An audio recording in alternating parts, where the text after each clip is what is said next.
mbote na bino bisika nyonso bozwami boye malamu na Eko Kimia ebongo oyo ezali numéro na biso ya liboso ya Eko Kimia émission oyo ebanda kopesa bino ba commentaire ya actualité point de vue ya parti na biso Kimia ndenge ya komonela actualité ya tango et puis pona actualité ya mokolo ya lelo oyo ezali kolobela mingi situation sécuritaire na kati ya mokili tolingaki topesa commentaire na biso parti Kimia et bon na yango toyambi président national maître Yves Timothée Mwekasa. Bienvenue.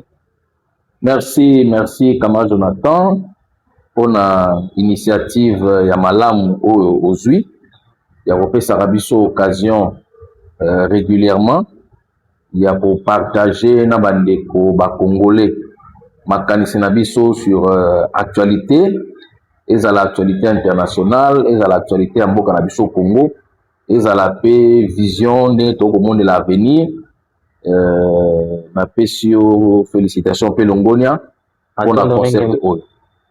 Alors eyebani déjà que yo ozali mutu moko ya ba analyse approfondie okendaka kaka na ba analyse simple te mais on proposera pe ba solution mais lelo tolingi to se projeter na avenir par rapport ya makambo ko sala na Moyen-Orient guerre ya Israël na Palestine pardon na Iran oyo États-Unis akoti na sima ya Israël makambo ko sala mebele guide ya Iran akoti même kotika biso ba bombardement epai de l'autre côté Ukraine Russie bazo continuer kaka bitumba bandeko bakolanda biso na ndako bangeki bayeba impact nini yango ko pesa biso na mikolo ezali koya mais aussi déjà si on peut vous précéder cette question savoir à qui profite les crimes. Oui, merci ndeko Jonathan. Effectivement situation internationale ndenge mokili ezali kotambola ezali particulièrement ko intéresser Congo. Parce que batebele bakokanisa ke makambo yango ekosuka kaka bisika ezali kosala makuna yango tungai toyeba est-ce que kokomela biso pe ayo epa na biso na mboka ya Congo na Afrique. Effectivement eza question moko ezali très pertinente en tant que leader en tant que pas seulement acteur politique mais homme d'État pour dire na baramikolo nyonso eza na différence entre politicien na homme d'État. Politicien eza oyo aza kokanisa prochaine élection prochaine nomination aza kotala ba intérêt la prochaine opportunité pour lui voilà comment kokota dialogue ekosala ndenge nini ponga pe nazwa poste ça c'est vraiment ba réflexe naturel ya ba politicien alors que homme d'État aza ko réfléchir na avenir Congo nini tokotikela bana Congo nini tokotika pona génération prochaine Congo ndenge nini tokosala ete Congo elongwa na axe ya pasi na pasi tokota na axe ya réussite comme un pays développé. Donc na kati ya optique wana tozali appeler à kosala effectivement réflexion sur makambo nyonso ebi to ko vivre na mokili moko babengi un village planétaire parce que lelo yo avec la mondialisation la technologie évidemment voilà mokili ekomi vraiment très entremêlé likambo eza kosalama na Iran na ngonga oyo lelo tozali na 3e jour ya guerre ezali très dangereux na placer moi contexte nango na kozonga nango nyonso te parce que bato bakolanda nango déjà na information ndenge eza kosalema États-Unis na Israël baattaqué Iran baza na ba région na bango wana babengaka yango communication politique na kati ya communication politique ya ba état na état azalaka na narratif na ye donc mpona bango baattaqué Iran parce que Iran azali pour développer notamment armes nucléaires. Oui, pour développer armes nucléaires, aza ko soutenir bango babengi ba mouvement terroriste, Iran aza ko faire souffrir le peuple naye, wana ezali version na bango narratif na bango. Soki pe otali kota ba iranien, na bo bazali ko soutenir ba iranien, baza pe na narratif mususu. O pona bango guerre ezali po ete ba affaiblir Iran pour Iran ezali principal pays où ezali ko résister la domination ya région mobimba wana par Israël.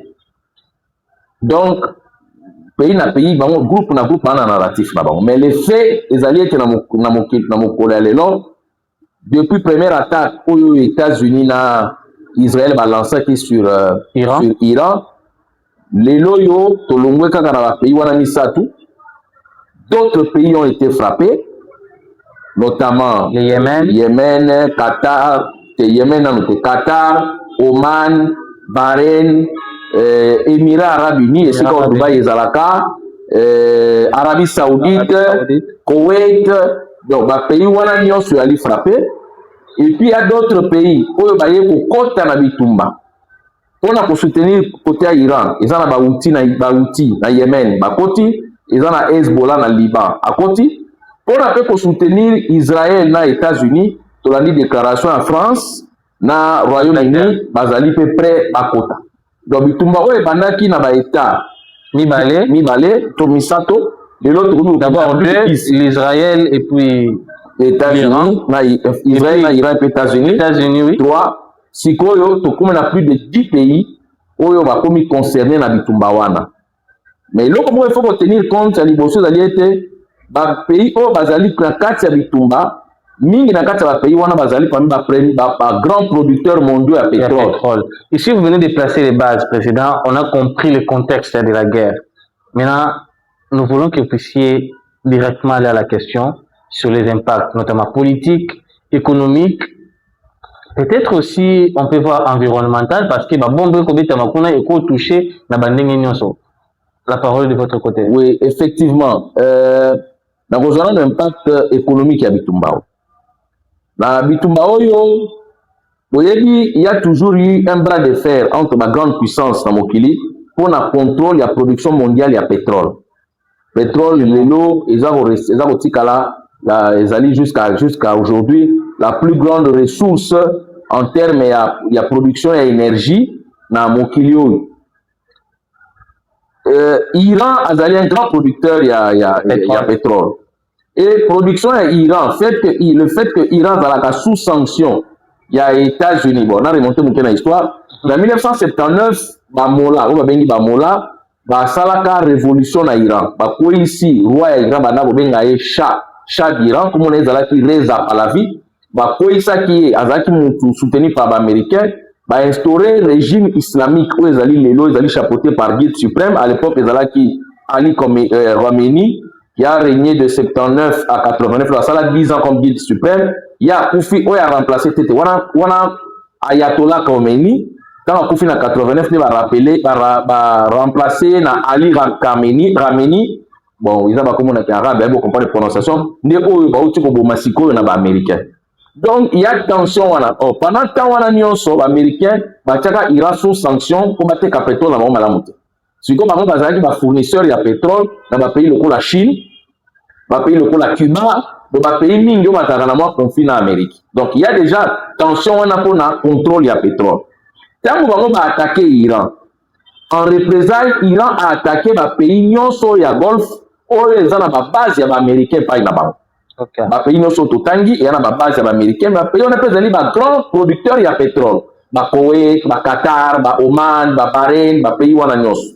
Donc, quand l'Iran a frappé le pays, on comprend d'office automatiquement que moi, je suis au compte de la production et l'exportation de pétrole.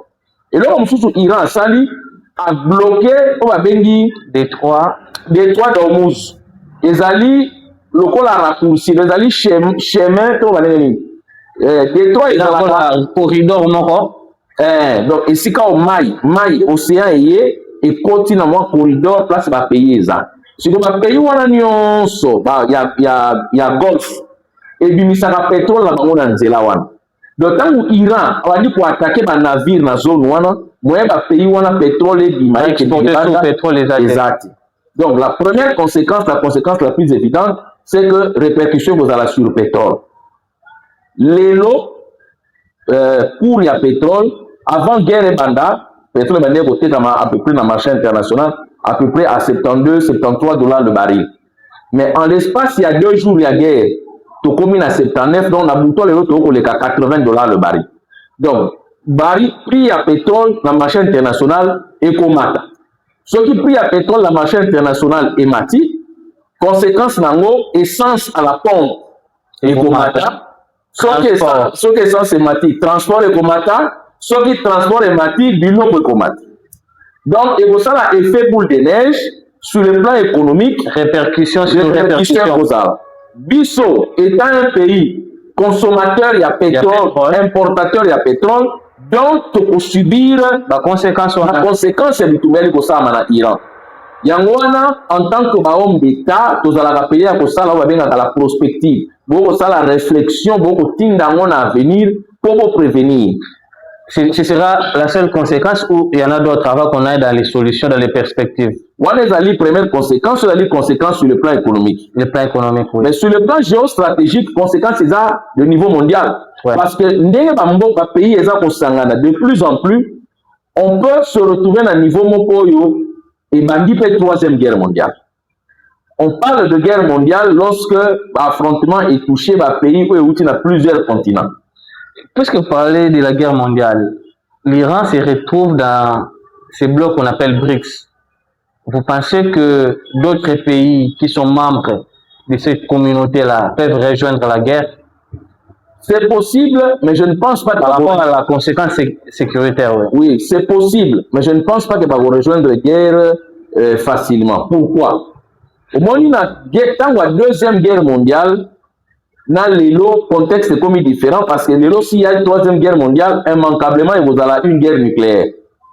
Oui, Albert Einstein, probablement la fin du monde. Voilà, il faut que la fin du monde. Albert Einstein, l'un des plus grands cerveaux, il y a l'histoire de Mokina Lobaka, n'a évité à venir la troisième guerre mondiale, mais ce qui est sûr, la quatrième guerre mondiale, il va y avoir balance dans la flèche.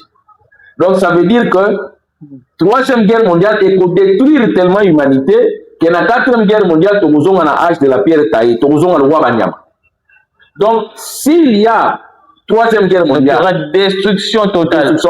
Mais c'est très improbable parce que le pays où on a mis la guerre, par exemple, a intérêt belé à préserver. Il faudrait déjà que le pays abrite bandiment, comment dire, pour assumer destruction pour l'affinité dans l'Iran. Donc, ils doivent ravaler leur fierté. Comment on a mis la communauté à sa demande. Oui, donc, par exemple, il y a d'autres moyens. Il y a la pression. Chine a une déclaration pour la négociation et zone. Négociation et salama. Donc, il y a moyen de la pression sur les États-Unis, sur les pays occidentaux pour que l'hostilité ait cessé. Mais vraiment, pour Kokota, Nabitumba, et comme une guerre généralisée, sans que va directement attaquer, c'est très improbable, mais ce qui est sûr, l'intérêt est largement affecté dans le Nabitumba. Nous avons cet exemple, l'Iran est l'un des principaux fournisseurs à pétrole dans le pays de la Chine. Donc, le fait que l'Iran est déstabilisé, et qu'il a un impact sur la Chine, surtout que le pays où nous sommes maintenant, pétrole, Venezuela, déjà un problème. Voilà, donc États-Unis a récupéré le contrôle sur le pétrole vénézuélien. Donc, côté moi, guerre froide entre Amérique et Chine, pour nous la guerre commerciale, effectivement, dans la Kotambu Samokili, économiquement, oui. Et ça a l'incidence. Donc, je voulais qu'on aille toujours dans les conséquences. Parce que la Chine est aussi attaquée d'une certaine manière, parce que c'est l'Iran qui fournit le pétrole à la Chine, le Venezuela qui fournissait le pétrole à la Chine, lui aussi, il est sous l'actualité dont nous connaissons, nous et vous. Alors, nous voulions savoir, aujourd'hui, la Chine est devenue le marché du monde. Si la Chine est bloquée dans ce cadre-là, quelles seront les répercussions pour l'Afrique qui consomme la Chine? Oui, bon, déjà, on a précisé le mot. Chine et États-Unis, pour se lancer dans la guerre ouverte, c'est très difficile. Il y a un moment dans le lobby. Et les conséquences de la guerre je vais arriver à prendre. Il y a un moment dans le lobby, le mécanisme est belé, ça va s'affronter. Mais pour comment la guerre ouverte, c'est très difficile. Pourquoi? Parce que, par exemple, l'intérêt économique, d'un côté, ils sont entremêlés, d'un autre côté, ils sont en rivalité. Donc, faut pas États-Unis, États-Unis, ils ont la dette publique. Il y a des gens qui ont des gens qui ont 12 milliards. La dette publique, ça se compte en trillions. Ça veut dire boleki millions, boleki milliards, boleki un trillion. Pourtant, l'armée américaine, son budget est dans les trillions. Oui, budget na bango le Pentagone a un budget plus que plusieurs pays, notamment les nôtres. Effectivement, budget na bango de défense est 1000 milliards de dollars, donc 1 trillion. Le budget au bango basel la rapport na défense na bango. Donc nangai na ba été na nyongo ba nango ebele, l'un des premiers créanciers aux États-Unis et à Chine. Okay. Donc bitumba pour ba comme penza na point komisa la guerre ouverte, il faut ils ala ba kamo ko ezali penza extrême. Parce que bazana ba intérêt où ils allaient vraiment entremêlés. Bon, si koyo na kawana yango moni ba misa la guerre à travers ba proxy. Donc ba kobunda directement te, ba kobunda à travers ba meni fretin, mais à travers ba personne intéressée. Guerre par procuration. Par procuration. Pour ba wana bino de ko subir conséquences, mais ta bango ba ko préserver ba intérêt na bango tout en continuant na guerre d'esprit non. Si vous biso en tant qu'Afrique, en dehors il y a conséquences les bossons appellent ça qui est le là, il y a Makamba pétrole, conséquences en termes de commerce général. Parce que ce qui Chine a zali na moyen pour se fournir en pétrole suffisamment, ça veut dire que l'industrie chinoise a reconnaître le ralentissement. Parce que bazana suffit, bazana moyen pour se fournir en pétrole. Les États-Unis, quand ils sont en guerre, ça veut dire que les ressources vont plus canalisées vers Itumba. Et moins vers le secteur Moussous. Vous se rappelez déjà, voilà. Donc, moins de financement, Moussous, des ressources. Moins de ressources qu'on a des ressources qui sont dans Itumba. Or, il n'y a pas de biso, il y a un bateau Moussa, il y a lié dans USAID, il y a lié dans Babilokouan. Donc, toutes les ressources incidence wana donc pour reconnaître le sous impact wana sur le plan économique en dehors il y a pétrole mais wana troisième élément ce qui États-Unis à côté na bitumba tel que ba mbongo na ye capacité na ino investir na bitumba même les investissements où il gagne ça dans d'autres secteurs ba partenariat na pays mususu ça dans le secteur minier ça dans le secteur mususu dans pays mususu vous comprenez et vous connaître le ralentissement notamment notre deal avec notamment deal aux États-Unis. Donc, ce qui guerre est continué, même deal na biso na bango, et qu'on connaître le ralentissement. Yango moni bitumba oyo, et que vous avez un impact sur le plan géostratégique au niveau global, et ba pays oyo vous allez préparer que ne va subir le plus de chocs. Yango moni lelo, on a voulu pour inviter le gouvernement Mama Souminoa, bazo ba mesure ici préventive. Voilà, dans la mesure préventive, mais seulement que je voudrais en tout cas mettre de l'eau dans la bouche de tous ceux qui sont en train de nous suivre pour pas se pousser à Kolandabiso prochainement. Je crois que par rapport aux conséquences, on peut se limiter là ou vous en avez encore d'autres. Par rapport aux conséquences, M. Zali, mais il y a des conséquences sur le plan économique. Conséquences majeures sur le plan économique. Il y a des conséquences aussi, même sur le plan géostratégique et sécuritaire. Aux hommes, ça veut dire les mêmes usines qui produisent les armes pour permettre à pays africains de se défendre, les mêmes usines produisent les armes pour que les dans la zone 1. Donc même sur le plan sécuritaire, les moyens humains, matériels et militaires pour servir dans d'autres zones opérationnelles et vous allez concentrer dans le côté commun. Logistiquement, ça nous touche, nous, la République démocratique du Congo. Mais effectivement, parce que ce qui production à la Chine est diminuée. Nous avons une partie en matériel militaire et nous sommes en Chine, pas seulement nous, tous les pays africains. Parce que très peu de pays africains produisent armement à Bango. Bazali à Kotanga, peut-être Afrique du Sud a produit une bonne partie armement à Égypte a produit une bonne partie armement mais la plupart des pays africains, tous sont à même l'ISA, c'est tout ça la raté. Alors que l'ISA, c'est bon, matière première, cuivre, tout ça, donc même l'ISA, c'est tout ça la raté, tout ça la raté. Pour l'angai, événement, et ça la mina, bitumba oyo, non seulement la conséquence ou les alliés, mais les alliés source et enseignement. Source et enseignement, et là, sur le plan économique, stratégique, voilà. Donc, sécuritaire. Ça pendant matière mobimba où les alliés source enseignement pour la mission. Vraiment, merci beaucoup, mon Mboka Yves Mwekasa, to rappeler que vous allez président, il y a parti Kimia, et puis vous allez Mosambeli, Molobeli, si on peut le dire comme ça, vous allez mettre avocat, au numéro pour partager l'abisso les 10 minutes que nous avons passées autour de la réflexion sur les conséquences. Il y a guerre où vous allez constater à Moyen-Orient. Nous avons senti que vous avez beaucoup d'éléments et nous vous disons merci parce que vous avez accepté de partager cela avec nous et nous croyons que vous allez revenir. Oui, merci Naba Congolais Bagoufatan Naba Moko Nakulanda élément où il y a 10 minutes.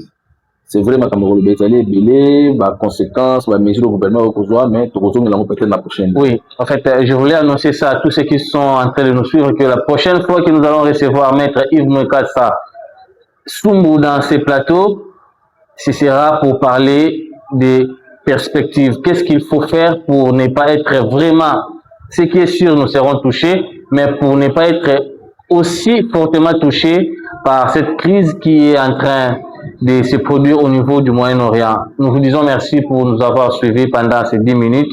Nous vous donnons rendez-vous pour le prochain numéro. Au revoir.